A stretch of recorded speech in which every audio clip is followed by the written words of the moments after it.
Assalamualaikum warahmatullahi wabarakatuh. Shalom, Om Swastiastu, Namo Buddhaya, dan salam kebajikan. Halo Sobat Man, kembali lagi nih bersama saya Muhammad Rangga Febrian di Gema Podcast Osiman 1 Bengkulu Utara.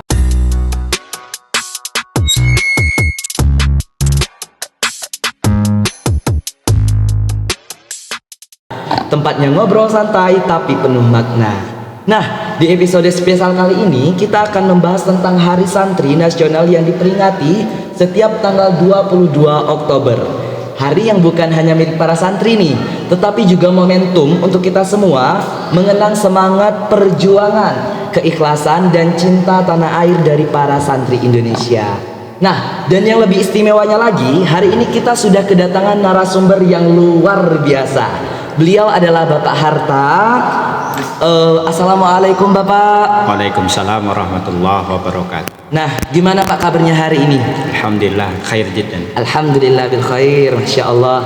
Nah, boleh Pak sebelum kita memasuki pertanyaan Pak, boleh Bapak mungkin perkenalan dirinya dulu Pak. Boleh kita ngelihat ke kamera Pak, kita say hi dulu Pak. Oke, terima kasih. Assalamualaikum warahmatullahi wabarakatuh. Waalaikumsalam warahmatullahi Bismillah. wabarakatuh. Alhamdulillah, la haula wa la quwata illa billahil aliyyil azim. Pada pagi hari ini, alhamdulillah kami bisa memenuhi undangan sebagai narasumber di podcast Man 1 Bengkulu Utara. Terima kasih kepada Ibu Kepala Man 1 dan para anak-anak yang talentanya luar biasa untuk kegiatan podcast di Man 1 Bengkulu Utara ini. Untuk perkenalan, nama itu Haji Harta MPD. Pada kesempatan ini masih diamanahkan sebagai Kasih Pendidikan Dinia dan Pondok Pesantren. Sebelumnya juga kami juga sebagai guru di Kabupaten Lebong dan bahkan pernah 2 periode untuk menjadi kepala Man 1 dan Man 2 Lebong. Jadi bagaimana situasi siswa, situasi santri, situasi anak-anak secara emosional dan kegiatan ini kami insya Allah cukup paham. Ya. Bahkan lebih paham ya Pak. Ya, Oke, Masya Allah. Nah, terima kasih banyak Bapak sudah berkenan hadir di podcast Gema Osiman 1 Bengkulu Utara ini. Nah Pak, karena tema kita kali ini tentang Hari Santri Nasional, jadi kami ingin menggali lebih dalam tentang makna dan pesan dari hari yang istimewa ini. Nah, boleh nih Pak, Bapak ceritakan sedikit tentang sejarah lahirnya Hari Santri Nasional dan makna pentingnya bagi generasi muda, khususnya bagi kita di lingkungan madrasah Pak. Baik, terima kasih. Mengenai bagaimana sejarah Hari Santri ini itu cukup melekat dalam perjuangan kemerdekaan Republik Indonesia. Jadi kita merdeka itu tanggal 17 Agustus 1945.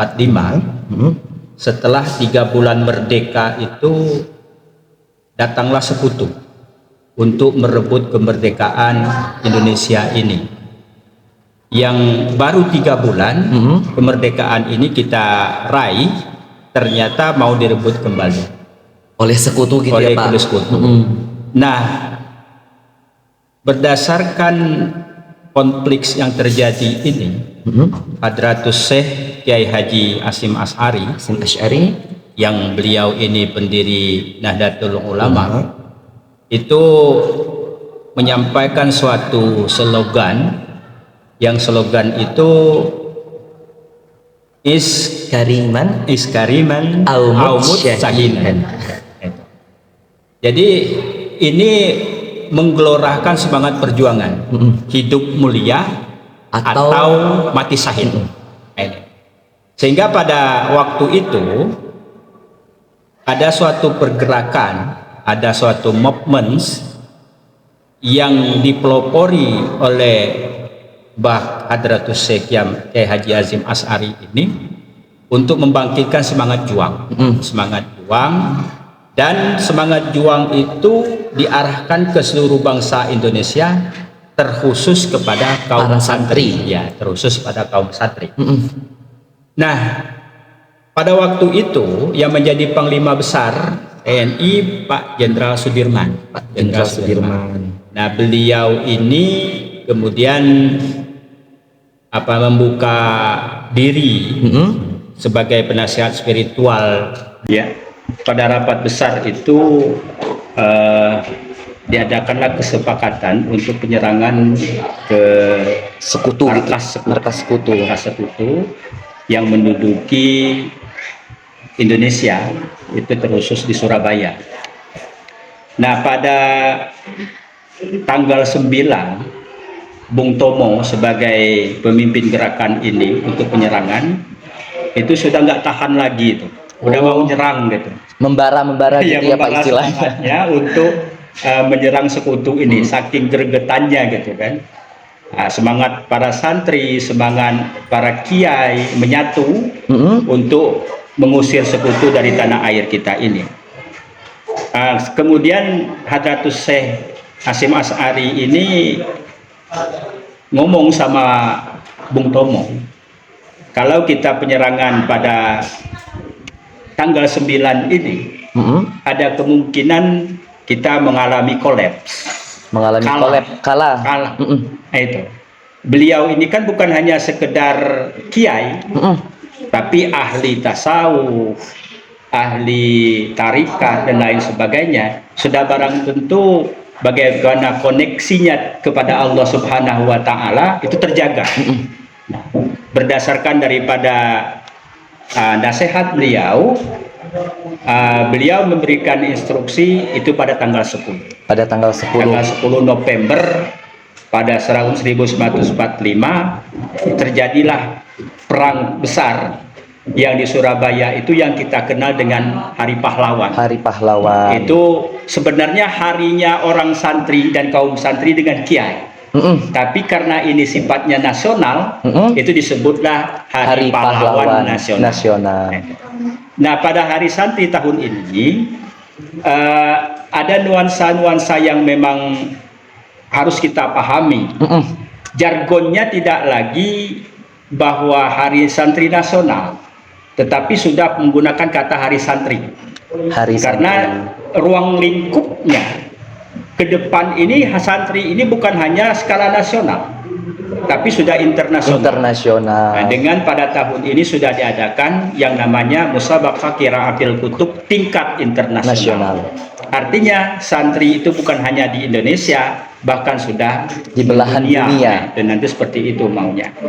Nah, berdasarkan SE Menteri Agama nomor 4 tahun 2025 ini, kita ada panduan dalam melaksanakan upacara Hari Santri. Dan ini momen daripada kaum santri untuk bisa mengingatkan kembali bagaimana perjuangan nasional untuk mempertahankan kemerdekaan Republik Indonesia. Dan Mbah Hasyim Asy'ari itu sudah dinobatkan sebagai pahlawan nasional. Nah Pak, oke kita lanjut nih Pak. Menurut Bapak sendiri nih Pak, apa sih nilai-nilai utama dari seorang santri yang masih relevan gitu nah Pak, dan perlu diterapkan di era modern seperti sekarang ini? Santri itu adalah benteng peradaban. Bentengnya peradaban. Kalau masalah transfer of knowledge, transfer ilmu, itu di sekolah-sekolah lain, sekolah umum, di lain itu biasa itu. Iya, betul. Itu biasa. Tapi yang namanya peradaban, akhlak, itu lebih tinggi daripada ilmu. Nah ini yang harus kita kaji. Jadi nilai peradaban ini, sekarang ini kita sudah ada jargon untuk Hari Santri tahun ini, yaitu mengawal Indonesia merdeka menuju peradaban dunia. Jadi nanti itu santri harus mewarnai dunia ini dengan berbagai macam peradaban, dengan akhlak dan lain sebagainya. Kalau masalah transfer of knowledge itu di sekolah umum sudah biasa. Tapi transfer of peradaban ini yang harus kita jaga. Mungkin ini. Oke Pak. Nah ini Pak, juga banyak santri zaman dulu dikenal karena semangat perjuangan dan keikhlasannya dalam menuntut ilmu. Nah, bagaimana Bapak melihat semangat itu di kalangan pelajar sekarang Pak? Kalau zaman dulu kan mereka semangatnya luar biasa dalam menuntut ilmu. Kalau zaman sekarang nih Pak, bagaimana menurut Bapak? Ada efek-efek dari teknologi. Pergeseran baik itu masalah teknologi, masalah peradaban, masalah konflik sosial, dan lain sebagainya. Jadi kalau kita lihat bagaimana koneksitas antara guru dengan murid di saat dulu itu sudah luar biasa. Kita paham itu. Kalau produk-produk dulu itu, kalau nak nengok gurunya itu aja mungkin segan, takut gitu Pak. Karena memang sini sistemnya memang seperti itu. Ya, untuk sekarang pergeseran nilai itu bagaimana hubungan antara murid dengan guru ya cukup signifikan perubahannya gitu. Itu di saat sekarang ini kalau murid ketemu dengan guru kadang-kala mereka cukup say hello aja, betul Pak, say hello saja, tidak ada adab yang ditunjukkan dan lain sebagainya. Dan ini sudah barang tentu bisa jadi ini efek daripada negatif efek daripada teknologi, bisa juga negatif efek dari globalisasi dan hukum. Ya, karena siswa atau murid itu sering bernaung di bawah hak asasi manusia. Lihat viral beberapa betul Pak, kemarin kok murid merokok, malah gurunya yang dilaporkan Pak. Kepala sekolahnya yang dilaporkan, sehingga di sini sangat sangat merubah bagaimana sense of belonging daripada guru itu terhadap siswa. Itu juga agak berubah. Rasa memiliki siswa itu bisa jadi efek daripada itu semua. Mereka tidak mendidik lagi, cukup mengajar. Ya, cukup mengajar mereka karena takut nanti kalau mendidik ada sedikit violence, kekerasan dan lain sebagainya, jadi laporkan ke polisi, ke HAM dan lain sebagainya. Oleh sebab itu, mungkin pada tatanan itu, di saat mereka terpanggil hati nuraninya, mungkin mereka bisa juga mendidik. Tapi di saat mereka sudah careless, tidak lagi peduli terhadap siswa, cukup aja mendidik. Mereka tetap dapat gaji, pangkat juga naik. Iya, betul. Tapi saya pikir guru tidak seperti itu. Pasti masih ada rasa tanggung jawabnya, sense of responsibility-nya terhadap siswa itu juga pasti ada. Nah Pak, kalau dalam konteks dunia pendidikan di madrasah nih Pak, apa sih langkah-langkah yang bisa kita lakukan atau bisa dilakukan untuk menanamkan semangat santri seperti disiplin, mandiri, dan cinta tanah air, tapi kepada para siswa yang ada di madrasah? Terima kasih. Jadi mengenai penanaman nilai-nilai, kalau di pesantren nilai kejujuran, kedisiplinan, tanggung jawab dan lain sebagainya, itu sudah otomatis melekat karena mereka ini 24 jam all time itu di pondok pesantren ya. diawasi terus oleh para kiai, para ustaz. Nah, bagaimana dengan kita di madrasah? Madrasah ini sudah barang tentu sebagai agen perubahan kejujuran, akhlak dan lain sebagainya harus juga karena madrasah ini adalah sekolah umum yang berciri khaskan agama. Terkhusus agama kita, agama Islam. Agama Islam itu juga menanamkan tentang kejujuran, tentang keikhlasan, kedisiplinan dan lain sebagainya. Oleh sebab itu mungkin di pihak manajemen madrasah itu harus juga bagaimana menanamkan kebiasaan teradat di madrasah, disiplin, hormat kepada guru dan lain sebagainya, yang arah kiblatnya juga itu bisa kita lihat di pondok-pondok pesantren. Bukan berarti kita harus mensadur semua apa yang menjadi kebiasaan di pondok pesantren, akan tetapi ada hal-hal positif, contohnya aja kejujuran. Di saat kita ujian mungkin siswa itu terkadang kala hanya kejarannya nilai kognitif. Iya, nilai 100. Nilai 100, 10, 20, 30, 100. Tapi pada hakikatnya nilai yang penting itu nilai kejujurannya itu. Betul, Pak. Dia dapat proses nilai 10 itu bagaimana, perjuangannya bagaimana, keikhlasannya bagaimana. Kemudian dia menerima terhadap nilai yang ada itu sesuai dengan kompetensi yang sudah dia punya. Ya. Artinya yang saya bilang tadi, tidak ada usaha-usaha curang, nyotek dengan kawan atau bikin contekan lain-lain, berapapun nilainya seperti itu. Maunya di madrasah juga walaupun ada standar keputusan minimal, itu juga harus ada nilai yang memang pure, murni nilai yang dia dapat. Nah itu.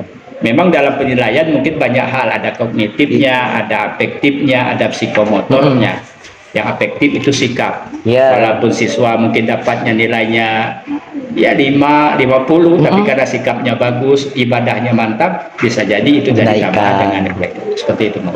Nah, dan yang terakhir nih Pak, pesan apa yang ingin Bapak sampaikan untuk kepada seluruh siswa MAN 1 Bengkulu Utara dalam menyambut Hari Santri Nasional tahun ini? Terima kasih kepada anak-anakku yang tercinta di MAN 1 Bengkulu Utara. Anda semua adalah agen perubahan, agen of change, perubahan tentang peradaban, tentang kejujuran, dan perubahan tentang tanggung jawab. Masa depan negara, masa depan daerah ini di pundak Anda semua. Di saat Anda gagal dalam melangkah untuk menyertap masa depan ini, itu ada kemungkinan masa depan kita juga bangsa Indonesia ini suram. Oleh sebab itu, ambil tanggung jawab ini, ambil peran ini untuk menatap masa depan dan tetap semangat dan harus jujur, harus ikhlas. Masya Allah sekali nih teman-teman semuanya. Banyak sekali pelajaran berharga nih yang bisa kita ambil dari obrolan bersama Bapak Haji Harta hari ini tentang semangat, keikhlasan, kejujuran, dan perjuangan para santri nih yang bisa kita jadikan inspirasi di hidupan kita nih. Nah, semoga semangat santri ini bisa terus hidup dalam diri kita semua, dan terima kasih banyak Bapak atas waktu dan pesan-pesan inspiratifnya untuk Sobat Gema Podcast Osiman 1 Bengkulu Utara dimanapun kalian berada. Jangan lupa nih untuk terus semangat belajar, berjuang, dan berbuat baik, karena semangat santri adalah semangat Indonesia. Nah, mungkin cukup ini saja yang dapat kami sampaikan pada obrolan kali ini. Sampai jumpa di episode berikutnya. Kami akhiri, wabillahi taufiq wal hidayah, waridho wal inayah. Wassalamualaikum warahmatullahi wabarakatuh.